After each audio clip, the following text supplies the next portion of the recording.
Hey guys, আসসালামু আলাইকুম। Welcome back to my office. অনেকদিন পরে অফিসের একটা ভিডিও নিয়ে আসলাম। আহ, কিছু কথা বলার জন্য, বর্তমান প্রেক্ষাপটের কিছু কথা বলার জন্য আমি এই মুহূর্তে আমার অফিস সেটআপে আছি। আমার চোখে একটু ব্যথা, সেই কারণে আমি একটু সমস্যা করতেছি। কিছু একটা হয়েছে চোখে। এখন বাজছে রাত্রে 9টার কাছাকাছি। আমি ভিডিওটা কবে আপলোড করব সেটা আমি শিওর না, তবে সেটা দেখতে পারবেন আজকে অথবা আমি আগামীকালকে আপলোড করবো। আজকে সম্ভব না, আজকে 9টা বাজে। এমনিতেই তো ভিউজ নাই, এখন যদি ছাড়ি ভিউজ হবে না, কারণ কালকে ছাড়লে কিছু ভিউজ হতে পারে। এখন আপনারা দেখবেন কেনা, এটা আপনাদের বিষয়। দেন হচ্ছে বর্তমান প্রেক্ষাপট নিয়ে যে কথা, এসব কথা কেন উঠে যে বর্তমান প্রেক্ষাপট, আমি যেহেতু একদম ফিল্ম মেকার, ফিল্ম বানাই, কন্টেন্ট, ব্লগ, মিউজিক ভিডিও এগুলো আলাদা রাখলাম। যেহেতু ফিল্ম নিয়ে কথা বলবো, সেহেতু ফিল্ম মেকার হিসেবেই কথা বলি আজকে। ফিল্ম মেকার আলাদা কথা বলি। ফার্স্ট অফ অল আমার পরিচয়টা দিয়ে নেই। আমি আল আরাফ, টক ফিল্মে vibes or touch of creation founder. এটা খুব একটা বড় কোনো একটা প্রতিষ্ঠান না, এটা একটা স্বপ্ন, ইনশাল্লাহ একদিন বাস্তবায়ন হবে। আমার মাস্টার ক্রিয়েশন বন্ধু নয়, জানতুই আমার। 1 মাস হলো রিলিজ হয়েছে, আছে মোটামুটি খুশি করার মতো ভিউজ না, কিন্তু আছে, চলে। লোকে বলে যে অনেক ভিউজ হয়েছে, কিন্তু আমার কাছে এটা কারণ আমার ক্যামেরা কোয়ালিটি একটু খারাপ।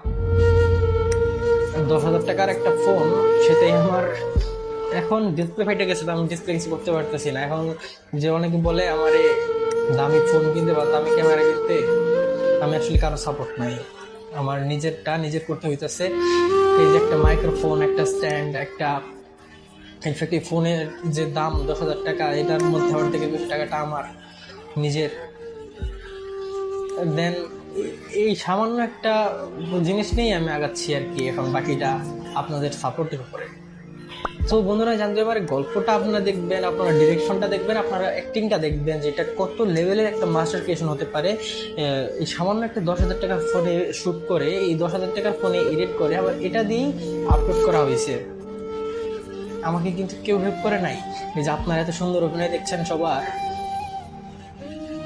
ওদেরকে কত কষ্ট করে ডিরেকশন দিয়ে, কত মানে কিভাবে ওদেরকে অ্যারেঞ্জ করে, ওদেরকে দেখে আমার কাছে এনে কিভাবে যে বানানো হয়েছে, সেটা আপনাদের সবার ধারণার বাইরে। আমি জানি আমার কতটা কষ্ট হয়েছে। হ্যাঁ, এখন এখন আমি যে পয়েন্টটা নিয়ে কথা বলবো, বর্তমানে প্রেক্ষাপট, যে ঈদের সিনেমাগুলো, এগুলো নিয়ে কিছু কথা বলবো। আমি ফিল্ম মেকিং হিসেবে অনেকটুকু বুঝি, একটুখানি বুঝি এরকম বলবো না, যে একটু বুঝি, একটু হলেও বুঝি এরকম বলবো না, অনেকটুকু বুঝি। সে কারণে বন্ধুরা জানতে পারার মতো একটা ফিল্ম আমি যত ক্ষুদ্র বাজেট আমি অনেক করছি। আমার যে কোনো ইনকাম সোর্স নাই, সেক্ষেত্রে 15-16 হাজার টাকা খরচ করে ফেলছি, এটা অনেক। এটা কিন্তু কোনো ফিল্ম না, মানে এটা একটা ফিল্ম, এটা কোনো নাটক না, এটা একটা সিনেমা না, এটা একটা টেলিফিল্ম না। এটা কি ধরনের ফিল্ম সেটা আপনারা গেস করবেন। এটা একটা বাস্তবতামূলক ফিল্ম, এটা একটা ন্যায়ের বিষয় একটা ফিল্ম। বলে রাখি বন্ধুরা, জানতে পারার আগে আমার 2টা ফিল্ম আসছিল, ন্যায়ের সন্ধান আর ন্যায়ের সন্ধান 2। সেগুলোতে কালার কোয়ালিটি একেবারেই খারাপ, সেগুলো এই ফোন দিয়েই করা হয়েছে। কিন্তু আমি ধীরে ধীরে এডিটিং শিখছি, একটু ডিরেকশন ভালো করে শিখছি। দেন এই বন্ধুরা জানতে আমার দেখবেন আপনারা ন্যায়ের সন্ধান থেকে ন্যায়ের সন্ধান 2 অনেকটুকু ডিফারেন্স। এখন ন্যায়ের সন্ধান 2 থেকে বন্ধুরা জানতে আমার আকাশ পাতাল ডিফারেন্স। কতটুকু লাভ দিয়ে ডিফারেন্সটা আমি করছি, সেটা আপনারা দেখলে বুঝতে পারবেন আমাকে সাপোর্ট করা উচিত কিনা। 1 ঘন্টা 2 মিনিট 3 থেকে 4 সেকেন্ডের ভিডিও ফিল্ম, 9 থেকে 10টা ক্যারেক্টার, কোনো মেয়ে ছাড়া।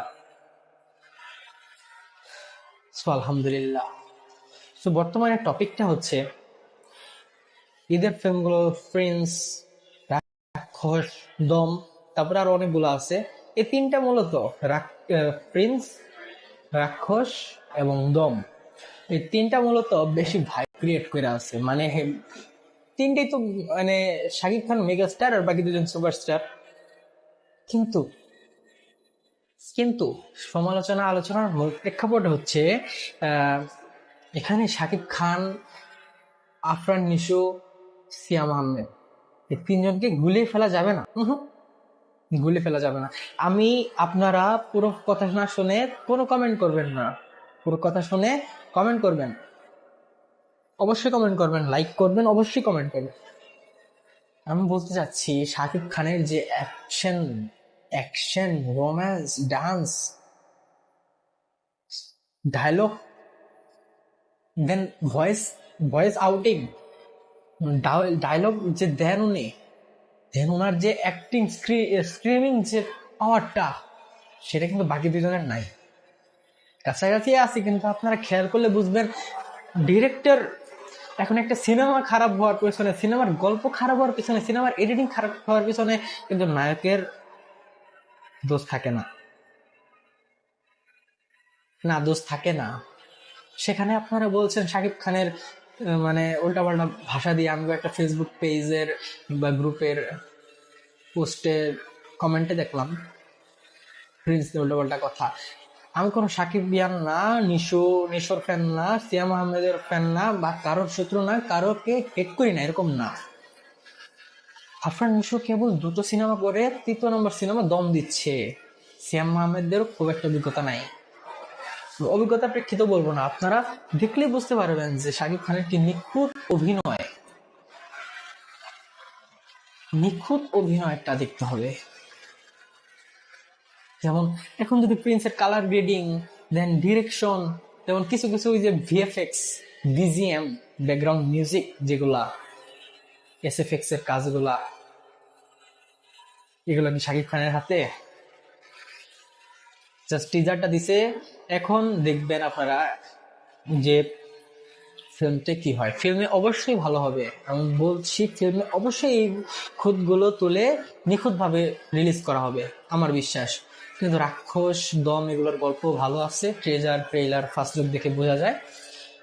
প্রিন্সের গল্প অনেক ভালো, অনেক ভালো। আবার অনেকে বলে এসব হলো ছাত্রীদের কাজ, যে বাংলাদেশের সিনেমাগুলো যে কেজিএফ কিংবা বলিউডের ধামাকাদার ভায়োলেন্স মুভির দিকে অগ্রসর হচ্ছে। বিষয়টা এমন না। বিষয়টা এমন হচ্ছে যে বাংলা ইন্ডাস্ট্রিতে মানুষ চেষ্টা করছে কল্পনার বাইরে কিছু করার। এগুলো হচ্ছে কল্পনার বাইরে কিছু করার, যেগুলা বাংলাদেশের যে বৃদ্ধ ডিরেক্টর গুলো, আগেকার ডিরেক্টর গুলো আছে, তারা এগুলো সিনেমা কল্পনা করতে পারেন। এটা হলো আসল ফ্যাক্ট। দেন সাকিব খানের সিনেমার টিজারটা এরকম হওয়ার কারণ আরেকটা হইতে পারে, সেটা হচ্ছে দর্শকদের খুশি করানোর জন্য তাড়াহুড়ো করে দিয়ে দেওয়া হয়েছে, এরকম একটা বিষয়। আরেকটা হতে পারে সমালোচনায় আসার জন্য। একটা সিনেমা যদি 20 থেকে 25 কোটি টাকা বাজেট রেখে করা হয়, এটা অবশ্যই 2 গুণ বা 3 গুণ প্রফিট হবে, এটা মাথায় রেখে রিলিজ করতে হবে। আর এটা তো একটু মার্কেটিং, সিনেমার মার্কেটিং এর মেনটাই হচ্ছে সমালোচনায় উঠতে হবে। এই হলো বিষয়। অনেক বললাম, সো আমি এখন আমার নিজের ফিল্ম নিয়ে একটু কথা বলি। আমার বন্ধুরা জানবি আমার তো আসছে, দেন আমার পরবর্তী কাজ আলহামদুলিল্লাহ স্বপ্ন।